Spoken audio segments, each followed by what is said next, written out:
N'en déplaise à messieurs Hollande, Valls, Juppé ou Sarkozy, qui semblent n'être venus ici cette année que dans le but de faire la leçon aux agriculteurs qui nous rallient massivement. N'en déplaise à vous, parfois médias, qui renchérissez systématiquement sur cette antienne tout en assénant que nous ne serions rien sans la sacro-sainte PAC, un acronyme auquel vous attribuez visiblement une sorte d'aura magique, tant sont rares ceux qui savent réellement en quoi consiste la politique agricole de l'Union européenne. On déplaise à tous ceux qui, les craintes de nos agriculteurs et de beaucoup de nos concitoyens des territoires ruraux,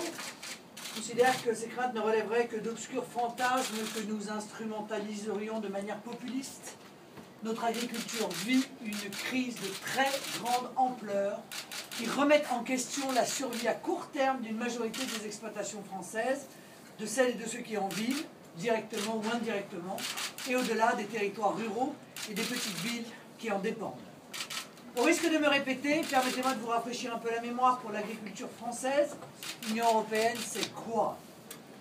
La PAC, puisqu'on ne semble ne jurer que par ce mot, ou soyons précis, la PAC 2014-2020, c'est un budget en baisse de 20% en euros constants sur 15 ans. Des aides qui ne compensent même plus la faiblesse des prix payés aux producteurs, le démantèlement des dernières mesures de régulation, les quotas laitiers dans un mois, les quotas betteraviers en 2017, des modalités d'application toujours plus lourdes et incompréhensibles qui vont coûter 1 milliard d'euros aux contribuables français suite à un désaccord entre notre pays et la Commission européenne sur la manière de compter les hectares. Et surtout, je le répète, et s'il faut que je le répète 1000 fois, 10 000 fois je le ferai, ça n'est pas l'argent de l'Union européenne, mais bien celui de la France qui expédie 21 milliards par an à Bruxelles et n'en récupère que 14 milliards, dont un peu plus de 9 milliards au titre de la PAC,